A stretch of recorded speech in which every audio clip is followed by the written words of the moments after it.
This week at NASA.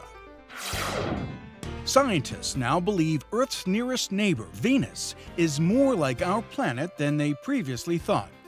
New findings based on pictures and infrared imagery captured by the European Space Agency's Venus Express mission and NASA's Magellan spacecraft confirm that Venus is not a cold rock, but a dynamic host of active volcanoes like those found in Hawaii.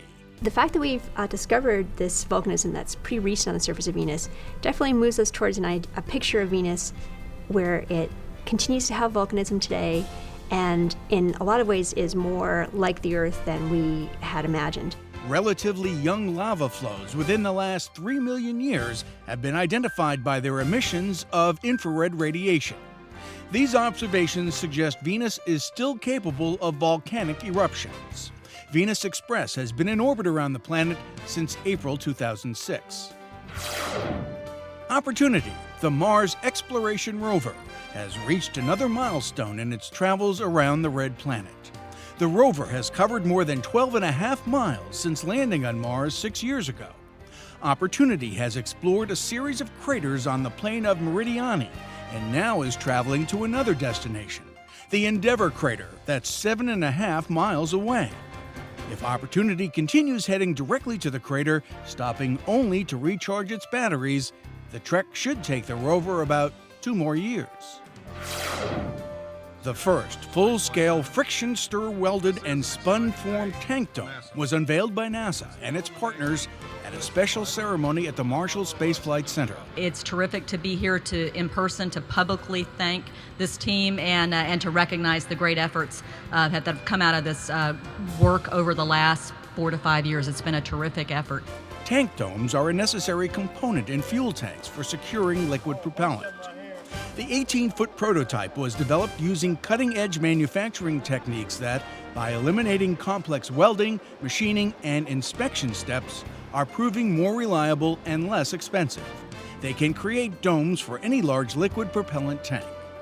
The HiTech dome technology was jointly developed by Marshall, the Langley Research Center, Lockheed Martin Space Systems, and MT Aerospace of Augsburg, Germany.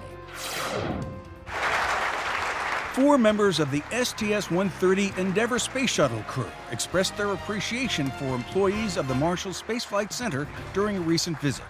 The crew thanked employees for supporting the successful February mission to the International Space Station.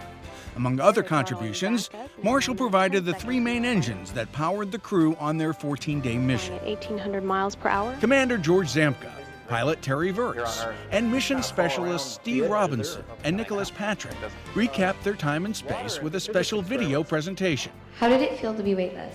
They then took questions about their mission to deliver the Tranquility node and its 7-windowed cupola attachment to the space station.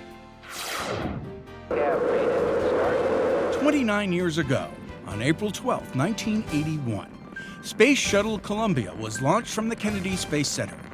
Commanded by Gemini and Apollo veteran John Young, and piloted by first-time flyer Bob Crippen. This first space shuttle mission, STS-1, is also the first U.S. manned orbital space flight since the Apollo-Soyuz test project almost 6 years earlier. Columbia made its ascent into orbit, where Young and Crippen checked out all of its systems.